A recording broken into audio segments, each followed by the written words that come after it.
Pagkagaling ko nga sa trabaho ay kumain na muna ako at teka muna wala, sumalib na naman ang pagiging peki ko. Meron niyang nag-trespassing dito sa amin kaso nga lang iisa siya kaya one passing lang pala. Tinola ka mamaya. Naginaw muna ako baka sakaling pagustuhan ako ni Mrs. Damdama po. Sakto ka digdigos na.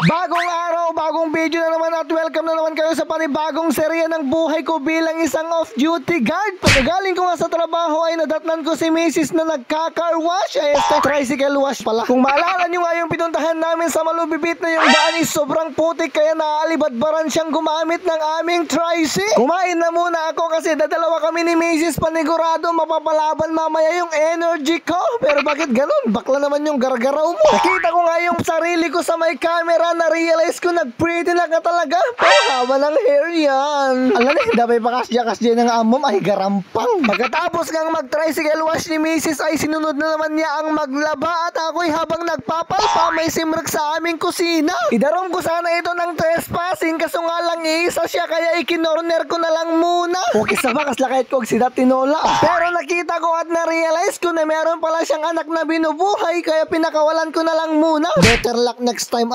minsan pa nga sumragkad tibalay mi Tinola tibagsak mo. At pinakain ko nga pala muna yung aming tuta at wala pa pala siyang magandang pangalan. Pa-comment nga po sa baba kung ano yung pwede. Babae po siya, hindi bakla nila. Mabalin nga tan iti Maria Puno Cordapia. Hindi ka mo basta pa-comment man dito baba. Pagkatapos kong magpakain ay binombahan ko na muna si Mrs. O baka ibang pambobomba yung iniisip nyo hindi ko yun papakita sa camera nila. Sana all na lang talaga at i-flex ko nga rin pala tong pusa namin for today's video. Nagsipagsipagan muna ako for today's video. Nag-innaw muna ako baka sakaling pagustuhan ako ni Mrs. Damdama. Siyempre pinagustuhan na nila.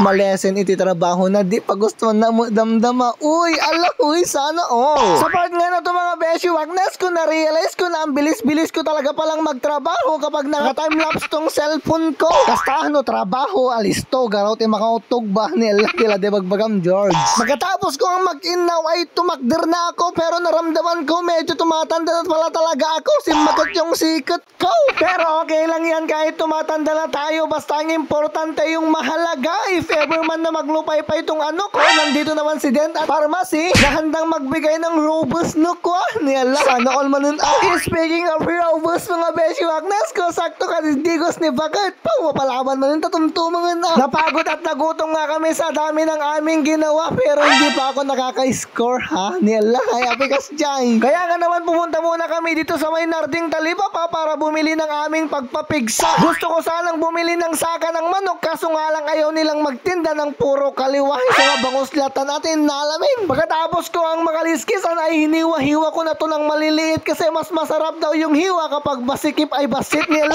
Piladang ibagbagam George. Anong hiwa yan? Kasla-kasta ni nakipit ng eto ni ala ni hapay tiladang ubram Diego. Nalapo yan. Baka naman na po nag-grain minder na kayo dyan. Excuse me po, pasintabi po nila. Pagkatapos ko ang makaliskisan at madalusan, naganda na si Mrs. ng kanyang paglutwa. Pero sa isang iglap lang kita niyo anay nalutunan po. Nagsarap ka nga talaga nila siya gayam. Huyala, tila nga ibagbaga. Pinili ko nga itong ulo para dumami at tumigas pa yung aking mga ulo. Hala, huy. Hala, tila nga talaga matantanabtab mo. Umali kayo kit din kabulon tamangan takon. Mangantay